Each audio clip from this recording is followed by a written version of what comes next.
Selamat siang Ibu, perkenalkan saya Ria Andriani, apoteker di apotek ini. Ada yang bisa saya bantu Ibu? Begini Bu, saya habis periksa dari dokter umum dan mendapatkan obat seperti ini. Tolong dijelaskan. Sebelumnya nama Ibu siapa? Ibu Ika, Oke. Gejalanya apa saja yang Ibu udah? batuk berdahak dan demam. Oke. Sudah berapa lama Ibu? 2 hari ini. Oh ya Ibu, sebelumnya saya ingin bertanya, apakah Ibu punya riwayat alergi? Tidak ada. Oke. Ada obat yang sebelumnya Ibu minum atau sekarang Ibu minum? Tidak ada. Oke, kalau gitu belum sama sekali ya Bu. Oke, baik. Dari batuk berdahak dan demam, saya akan jelaskan obatnya dulu ya Ibu ya.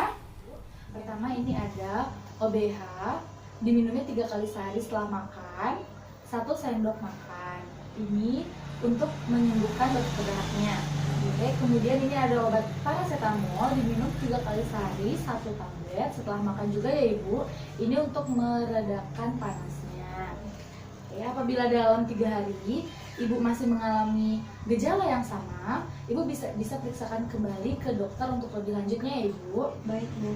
Sebelumnya saya ingin bertanya Ibu, apakah Ibu di rumah memiliki kotak obat? Ada?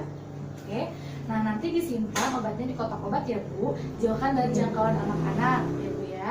Oke Bu, apabila Ibu udah sembuh, tapi obatnya masih ada atau masih tersisa, Ibu bisa hentikan minumnya ya Bu ya. Dan apabila suatu saat nanti Ibu mengalami gejala yang sama, obatnya boleh diminum lagi asalkan dilihat expirednya dan bentuk obatnya ya Ibu ya, masih layak pakai atau tidak. Sampai di sini apakah ada yang ingin tanyakan Bu? Tidak ada. Oke, baik. Ibu untuk saat ini hindari makan makanan yang berminyak, minum air putih yang cukup dan istirahat yang cukup ya Ibu. Baik Bu. Kemudian saya ingin bertanya lagi, apakah Ibu bisa menjelaskan kembali tentang cara pakai obat ini? Ya Bu. OBH untuk obat batuk berdahaknya diminum 3 kali sehari sesudah makan. Baik. Dan paracetamol obat untuk demamnya diminum 3 kali sehari sesudah makan juga. Baik Ibu. Nah, sudah cukup jelas ya Ibu ya. Ya Bu. Oke, baik. Terima kasih ya Ibu, semoga lekas sembuh. Sama-sama Bu. Makasih juga Bu.